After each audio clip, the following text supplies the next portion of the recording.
Queridos amigos, boa noite a todos. Sempre uma alegria estar aqui com vocês, falando alguma coisa sobre o Evangelho de Jesus. Nós já recebemos muitas bênçãos na noite de hoje, nas vibrações da música, sempre tão linda, cada dia melhor, nas vibrações da prece. E vamos nos esforçar para continuar recebendo também durante a exposição da noite. Vamos deixar que essa chuva lá de fora caia em nossos corações para fertilizar o solo da alma e frutificar coisas muito boas para a nossa vida. O Evangelho segundo o Espiritismo nos traz como tema para a noite de hoje cuidar do corpo e cuidar do espírito. Está no capítulo 17, item 11, nas instruções recebidas pelo Espírito Georges, em Paris, 1863. E esse lúcido mensageiro começa as suas instruções respondendo a um questionamento muito interessante que diz: constituirá o maceramento do corpo a perfeição moral? O que seria o mesmo que perguntar: maltratar o corpo é aperfeiçoar o espírito?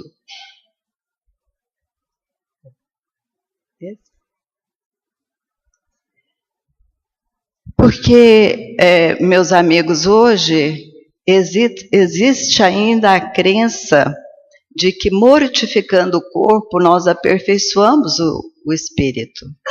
Muitas pessoas praticam a autoflagelação, como está nessa foto aí.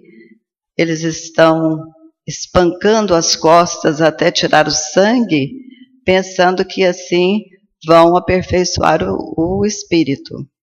Então, ele começa respondendo essa questão e partindo do princípio elementar que o corpo saudável ou doente influi de maneira muito importante sobre o espírito, nós devemos sim cuidar do espírito. Então, o nosso corpo, ele exerce influência sobre o espírito. Se for um corpo são, é uma influência boa. Se for um corpo doente, é uma influência negativa.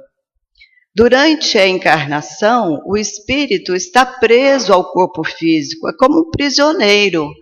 E para que a alma, como nós chamamos, o espírito encarnado, nós chamamos de alma, então para que a alma se expanda e tenha pelo menos ilusão de liberdade, o corpo precisa estar sadio, precisa estar fortalecido para que a alma se expanda, porque senão ela não vai ter como se expandir, como ter uma sensação de liberdade. Então, concluindo que sim, nós precisamos sim cuidar do corpo. E cuidar do espírito, a gente precisa? O que será que é mais importante? Cuidar do corpo ou cuidar do espírito? O que pesa mais nessa balança? Então, George, ele mostra o que tem as doutrinas, os sistemas que existem a respeito do que seja mais importante, cuidar do corpo ou cuidar do espírito. Ele apresenta o sistema, por exemplo, dos ascetas, que pregam o aniquilamento do corpo, que é aquilo que nós vimos lá no início. Eu vou mortificar meu corpo para eu aperfeiçoar o meu espírito. Eu vou jejuar, eu vou deitar em cima dos pregos, eu vou fazer uma caminhada de joelhos até arrancar um pedaço da pele, porque aí eu estou aperfeiçoando o meu espírito. Será? Isso é a doutrina, o sistema dos ascetas, que cultivam só a alma e desprezam o corpo, mortificam o corpo. tem o sistema dos materialistas, que só cuidam do corpo, até porque eles não acreditam que possuem alma, que exista alma. Então, eles cuidam só do corpo. São dois sistemas opostos, dois contrapontos, dois extremos que têm um ponto só em comum, que é a completa insensatez. Porque são dois extremistas. E no meio disso tudo está quem não cuida nem de um e nem do outro, né? É indiferente. Acha que não tem que cuidar de nada. Então, gente, onde está a sabedoria? Essa foi uma pergunta que não teve resposta até que a doutrina espírita veio nos mostrar as relações que existem entre o corpo e a alma. Que o corpo e a alma se relacionam constantemente e têm dependência um do outro. Então, importa sim cuidar dos dois, cuidar do corpo e cuidar da alma. Porque sendo o corpo um instrumento indispensável para a evolução do espírito, e considerando essa interação entre eles, importa sim cuidar dos dois. Então a doutrina espírita vem nos revelar que a criatura não é apenas matéria, nem apenas espírito. Ela é um complexo composto de corpo físico, espírito e perispírito. O corpo físico, o espírito, é o ser inteligente, é o princípio inteligente. Ele é dotado de razão, de senso moral e de livre-arbítrio. O perispírito é o corpo fluídico do espírito. E ele não se separa do espírito.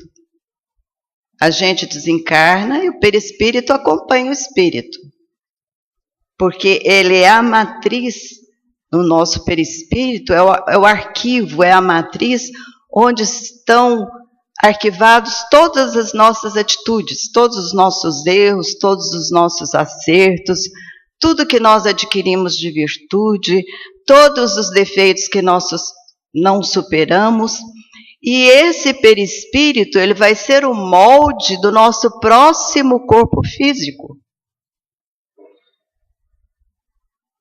E, finalmente, o corpo, que é um instrumento indispensável para a encarnação do espírito na Terra, né? Então, nós todos temos espírito, perispírito e corpo. Nós só mudamos de perispírito quando nós formos reencarnar no outro planeta. Aí a gente deixa o perispírito na Terra e vamos formar outro perispírito com o fluido cósmico do planeta para onde nós formos mudar. Então, gente, a função do nosso corpo, é lógico que o corpo tem uma função, a função do nosso corpo é preservar a vida orgânica, é promover a vida orgânica e preservar essa vida, né? E essas funções que o nosso corpo tem, ela cria necessidades e exige que essas necessidades sejam atendidas, né? Nós temos que atender essas necessidades para que esse corpo seja um instrumento apto e hábil à vida que o espírito deve levar na Terra. Então, quais seriam os cuidados que nós temos que ter com o nosso corpo físico? É proporcionar ao corpo saúde e bem-estar. E isso a gente faz através de quê? De uma boa alimentação, de uma higiene adequada, de exercícios físicos, tudo isso bem ponderado, bem administrado, fugindo de vícios, porque os vícios comprometem a saúde e, consequentemente, comprometem a vida. O espírito também tem a sua função, porque o espírito ou alma, quando está encarnada, é o princípio, como nós dissemos, é o princípio inteligente, é o ser imaterial, imortal, que é impulsionado ao progresso, né, que é impulsionado a se desenvolver pela lei do progresso. Então, enquanto ele está na vida física, o espírito deve buscar, deve aprimorar-se, né, buscando, adquirindo conhecimento e sabedoria, e deve educar-se, modificando pensamentos, sentimentos e atitudes, renovando tudo isso, né, de acordo com o progresso que ele for alcançando. O nosso espírito se alimenta? Sim. A alimentação do espírito não é arroz com feijão, né? Mas é o amor, né? Um espírito sem amor, ele morre de fome. É a fé. Um espírito sem fé é uma figueira seca, né? E é a prece que nos liga a Deus. A higiene do espírito. O espírito precisa de higiene tanto quanto o nosso corpo precisa de higiene, né? Nós devemos sempre nos preocupar com a higiene do pensamento, né? Cultivando bons pensamentos, pensamentos positivos, com a higiene dos sentimentos, deixando de lá a raiva, a irritação, o ódio, né? E procurar sempre exercitar os sentimentos nobres e as ações, as atitudes construtivas. E o exercício da alma é a prática incessante da caridade. Desde o momento que nós acordamos até a hora que a gente vai dormir. Que seja no bom dia, no sorriso, no abraço, que seja num simples olhar, né? A gente pode praticar a caridade, num olhar que acolhe, num sorriso que anima, numa palavra que acalma um coração. Tudo isso é caridade falando às pessoas.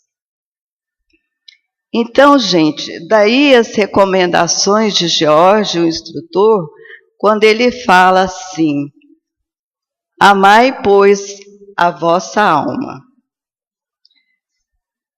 mas cuidai igualmente do vosso corpo. Desatender as necessidades que a própria natureza indica é desatender as leis de Deus. E essa relação corpo, espírito, corpo e alma, gente, é tão importante, mas tão importante, que Emmanuel nos ensina que o espírito preside, ainda que inconscientemente ou não. Então, vejam bem, conscientemente ou inconscientemente, nós, espíritos, presidimos a formação do nosso corpo físico a cada vez que nós reencarnamos. Porque o nosso corpo físico representa justamente o molde que está no nosso perispírito. Então, não tem como formar um outro corpo sem que o perispírito sirva de modelo.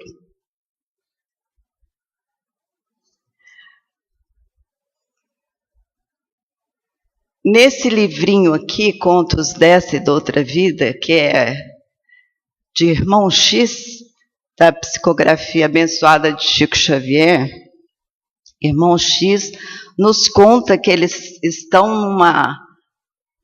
numa aula recebendo instruções sobre a reencarnação. Em dado momento, numa tela, aparece a seguinte cena. 1939 a 1943, Alemanha, Segunda Guerra Mundial. Soldados nazistas invadem os lares dos judeus.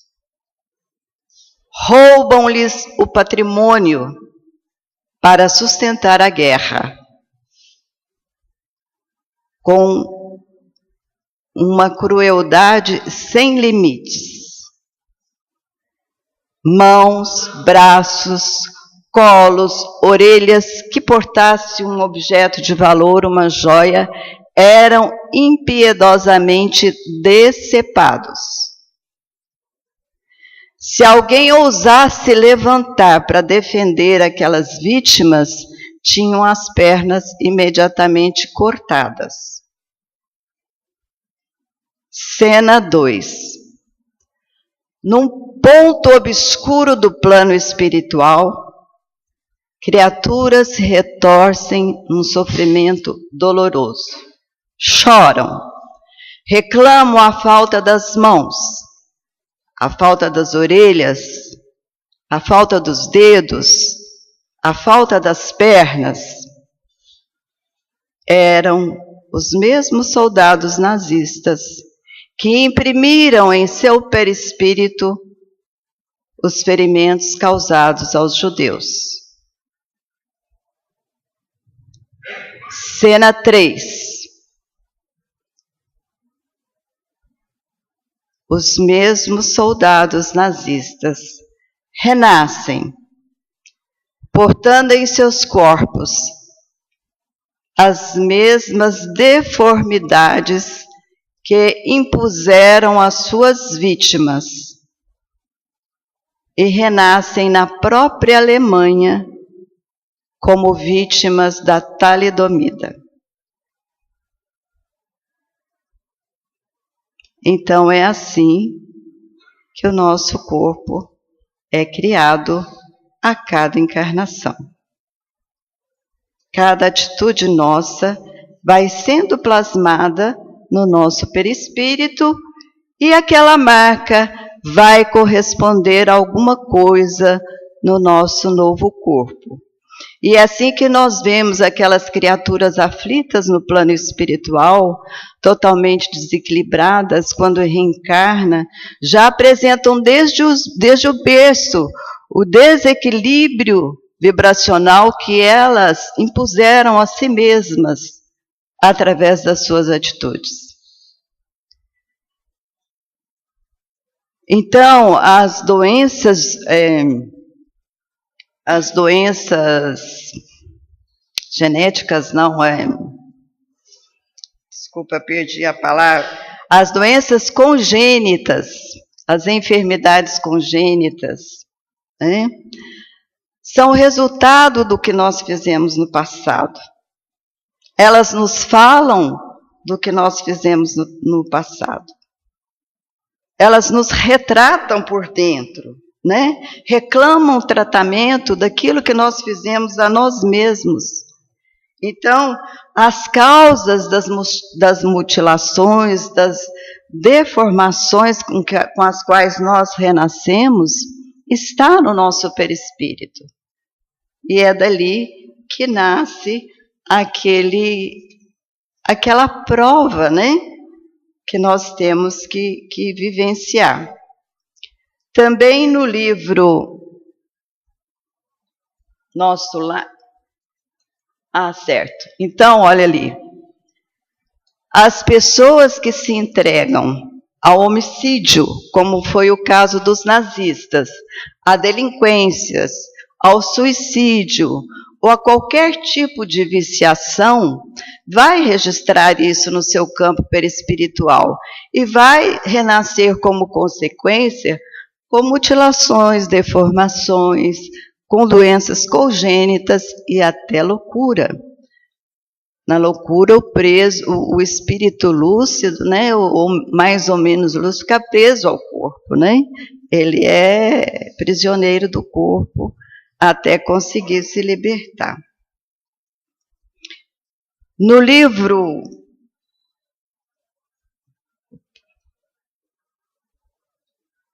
Nosso Lar, André Luiz também relata que quando ele foi atendido pelo médico da colônia, o Dr. Henrique de Luna, depois de auscultá-lo, o médico disse para ele: que pena, André, que você tenha desencarnado pelo suicídio. André Luiz, então, se lembrou imediatamente das acusações que ele recebia daqueles seres das trevas, quando ele passou aqueles 8 anos no umbral.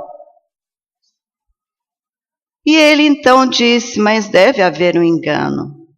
O meu desencarne não aconteceu pelo suicídio. Eu passei 40 dias no hospital. Fui submetido a 2 grandes cirurgias por conta da minha oclusão intestinal. E o médico então disse: realmente, mas o amigo não deve ter observado atentamente. Você teve uma oclusão intestinal por causa do câncer, né? Dos nódulos cancerígenos que desenvolveram no seu intestino. Mas o câncer tinha causas mais profundas. O câncer do amigo derivava de alguns deslizes seus na área da sífilis. Se você não se recorda. E eu te digo mais, talvez a sua doença não fosse tão grave se o seu trato com as pessoas que te rodeavam fosse baseado na fraternidade e na temperança. Mas o seu jeito de ser, às vezes agressivo, às vezes sombrio, despertava nas pessoas vibrações muito ruins. E essas vibrações atraíam seres com as mesmas vibrações que se aproximavam de você. E isso foi minando a sua saúde. E ele continuou examinando André Luiz, porque lá eles veem a gente como se a gente virasse do avesso, né? Não sei se é através de um ultrassom, se é da segunda vista. E ele mostrou para André Luiz: olha os seus rins, olha o que você fez do seu fígado, com a sua intemperança, com o seu mau humor. Você jogou fora sagrados tesouros da vida, todos a sua extensa lista de trabalho a realizar no plano físico não passou dos projetos.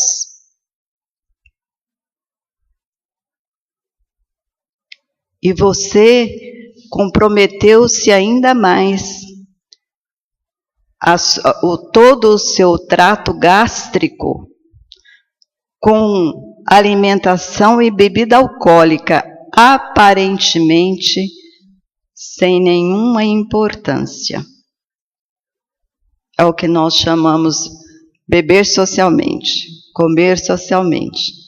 Você destruiu todo o seu aparelho gastrointestinal com exagero ou desequilíbrio na comida e na bebida. Então, como você vê, André, o suicídio é incontestável.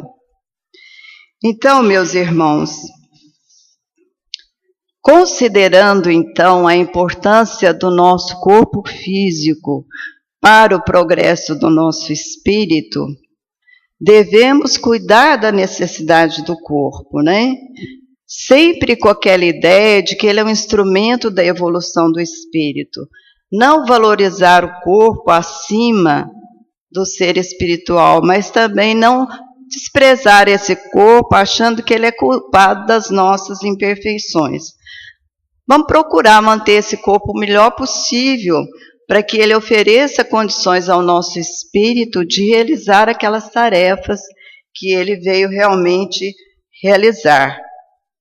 Porque seja numa alimentação inadequada, no uso de entorpecentes, no alcoolismo ainda que brando, em abortos e nos desvios sexuais, nós vamos ter consequências. Olha lá as consequências: úlceras, doenças hepáticas, pancreatites, desordens renais, irritações do colo, doenças circulatórias, câncer, esterilidade, traumatismo cerebral e enfermidades degenerativas do sistema nervoso. Nos nossos hábitos, né, no trato com o outro, né, o hábito da crítica, da inconformação, da inveja, do ciúme, do despeito, da desesperação, da avareza, nos traz como consequências processos obsessivos, as enfermidades fantasma, o enfraquecimento e a morte. O que a gente tem que ter consciência é que tudo, gente, começa na mente. Tudo começa na mente, né? E se a gente se entrega a esse tipo de hábito, o que acontece? Nós vamos viciar o nosso pensamento, vamos atrair pensamentos viciados, e eles vão se somar ao nosso.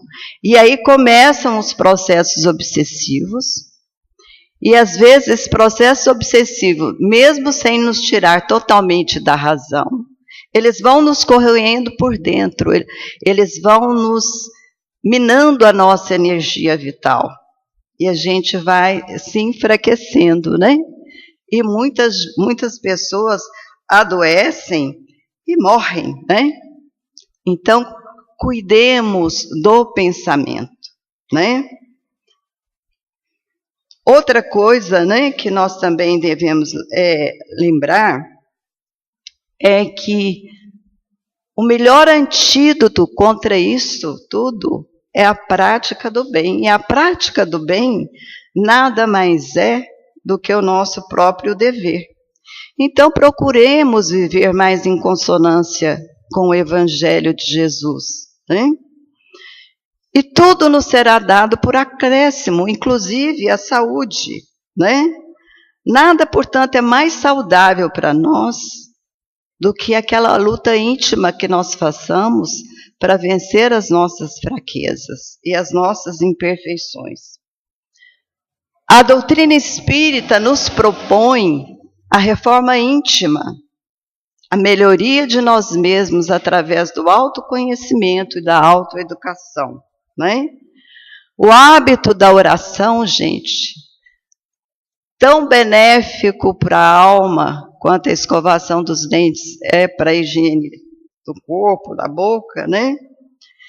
Nos traz para o nosso lado os nossos amigos espirituais, que são aquelas pessoas interessadas no nosso progresso, tanto no campo material quanto no campo espiritual. Então, o Espírito George termina a sua instrução dizendo o seguinte: o aperfeiçoamento do espírito e sua finalidade de viver na Terra está, olha lá, inteiramente nas reformas que submeterdes o vosso espírito. Dobrai-o, subjugai-o, humilhai-o, modificai-o. Esse é o meio de o tornar mais dócil à vontade de Deus e o único que conduz à perfeição. Palavras duras, né? Palavras duras que eu tomo a liberdade de achar que nós podemos colocar ali no subjugai-o, entender como conscientizai o vosso espírito das modificações que ele necessita. Em vez de humilhai-o, né? Dotai o vosso espírito de humildade para que ele acolha essas modificações, para que ele promova essas modificações, para que ele saia da prepotência, né? Enfim, para que ele se encontre finalmente. Porque, afinal de contas, Deus nos dotou de livre-arbítrio para que a gente construa a nossa evolução segundo as nossas próprias obras. Então, queridos, amemos o nosso corpo, amemos o nosso espírito. Mesmo que seja um corpo feio ou bonito, que seja perfeito ou mutilado, que seja saudável ou que seja doente, né? Amemos o nosso corpo e cuidemos das suas necessidades para que ele seja um instrumento bom, um instrumento apto à tarefa que o Espírito veio realizar, para nós não perdermos a nossa encarnação. E encaremos as nossas limitações, as nossas mazelas, como um processo de cura. Nós estamos nos curando. Deus não está nos castigando. Nós é que estamos nos curando. E agradecemos a Deus esse corpo que esse Pai de amor e de misericórdia nos oferece a cada nova encarnação. E sigamos a recomendação do venerável Emmanuel, né, que nos diz que devemos cuidar do corpo como se o corpo fosse durar e viver eternamente. Nós sabemos que o corpo tem fim, né? E devemos cuidar do espírito como se ele fosse morrer amanhã. Nós sabemos que o espírito é eterno. E assim, queridos, a gente está encerrando hoje o nosso Evangelho, agradecendo a paciência de todos vocês, agradecendo a assistência da espiritualidade que esteve conosco e agradecendo a Deus pela essa oportunidade. Muito obrigada.